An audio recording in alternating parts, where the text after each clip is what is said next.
Welcome to இதயம் tax. சில நேரங்களில் நம்மளை நாமளே புரிஞ்சிக்க முடியாத அளவுக்கு மாறிடுறோம். ஆனால் உலகம் நம்மளை கேட்குற ஒரு கேள்வி, நீ ஏன் இன்னும் இப்படி இருக்க? அதுக்கான பதில் நம்ம மனசுக்கு தான் தெரியும். அதுவும் சொல்ல முடியாத அளவுக்கு ரொம்ப ஆழமாக இருக்கும். சில காயங்கள் வெளியில் தெரியாது, ஆனால் உள்ள தினமும் சத்தமாக கற்றுக்கிட்டு இருக்கும்.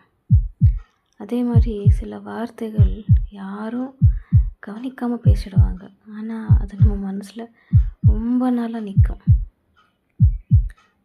நம்ம சிரிப்புக்கு பின்னாடி இருக்கிற உண்மையான வலி யாராவது ஒருத்தர் ஏற்றிட மாட்டாங்களான்னு நம்ம காத்திருப்போம்.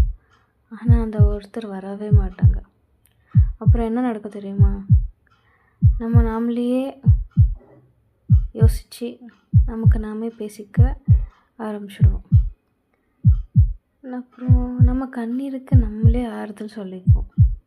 நம்ம வலிக்கு நம்மளே காரணமும் கண்டுபிடிச்சிடுவோம். அதுக்கப்புறம் நம்ம மனசு கொஞ்சம் கொஞ்சமாக மாற ஆரம்பிச்சிடும். அதை நம்ம பலவீனமாக எடுத்துக்கக்கூடாது. அதுவும் ஒரு விதமான மாற்றம், யாராலையும் புரிஞ்சிக்க முடியாத ஒரு மாற்றம். அதனால்தான் சில சமயம் மௌனம்தான் நம்ம பாதுகாப்பாக நின்றுடும். அந்த மௌனத்தில் தான் நம்ம உண்மையான உணர்வுகள் மறைஞ்சு கிடக்கும். அது யாரையாவது கேட்கணுன்னு ரொம்ப ஏக்கப்படுவோம்.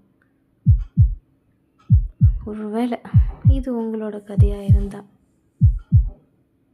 தப்பில்லை. நீங்களும் உணர்ச்சியோடு இருக்கிற ஒரு மனசு தான். இதுதான் இதயம் டாக்ஸ், மௌனத்தில் மறைஞ்சிருக்கிற உணர்வுகளின் குரல்.